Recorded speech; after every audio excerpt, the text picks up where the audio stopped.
Renungan Harian Kitab Suci. Saya Pastor Fransiskus Ginting akan membawakan renungan hari ini, Rabu 11 Januari tahun 2023. Pekan pertama masa biasa.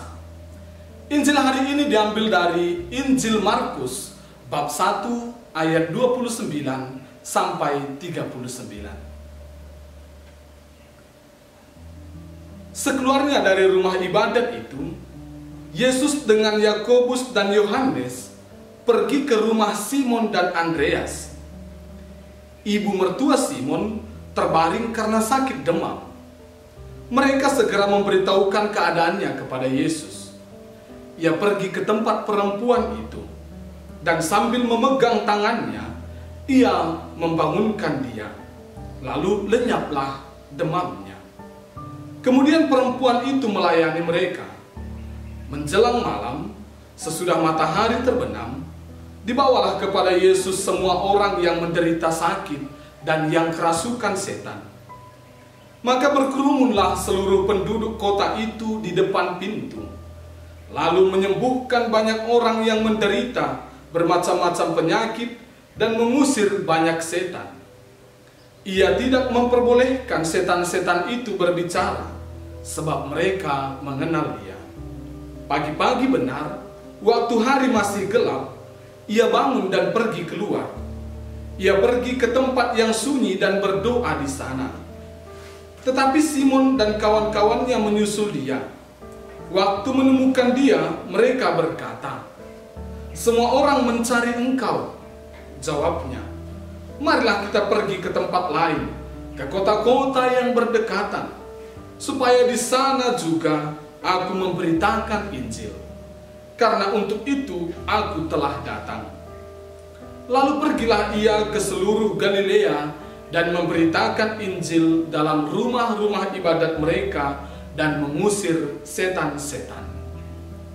Demikianlah sabda Tuhan.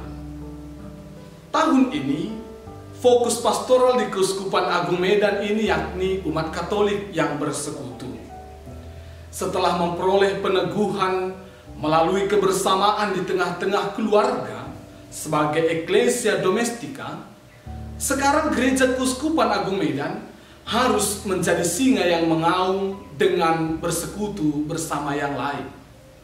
Keteguhan iman yang telah dibina di tengah-tengah keluarga kini harus diwartakan dalam perjumpaan bersama dengan yang lain. Syarat utama dalam melakukan pewartaan iman ini adalah persekutuan dengan Yesus. Persekutuan dengan Yesus mendatangkan keselamatan. Itulah yang kita dengar dalam Injil hari ini. Yesus datang ke rumah Simon dan menemukan ibu mertua Simon sedang sakit demam. Tidak ada dikatakan dalam Injil tadi bahwa ibu itu meminta kesembuhan dari Yesus.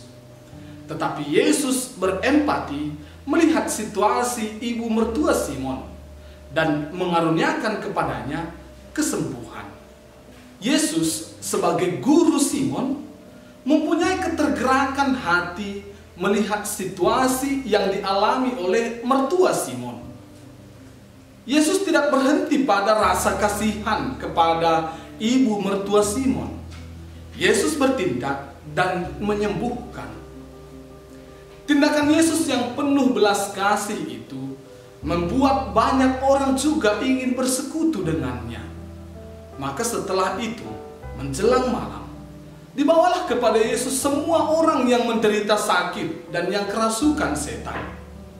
Dalam diri banyak orang itu kemudian tumbuh iman bahwa persekutuan dengan Yesus akan mendatangkan keselamatan. Dan Yesus pun menyembuhkan banyak orang yang menderita itu. Tindakan ini merupakan wujud nyata dari tujuan persekutuan Yesus dengan manusia, supaya manusia juga bersekutu dengannya dan memperoleh keselamatan. Hal ini senada dalam bacaan pertama hari ini dari surat kepada orang Ibrani yang menyampaikan kepada kita bahwa persekutuan dengan Yesus itu adalah inisiatifnya sendiri.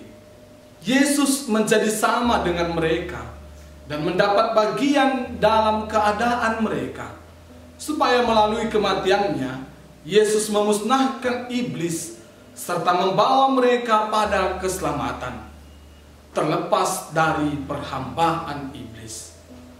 Persekutuan Yesus dengan manusia adalah demi keselamatan manusia sendiri.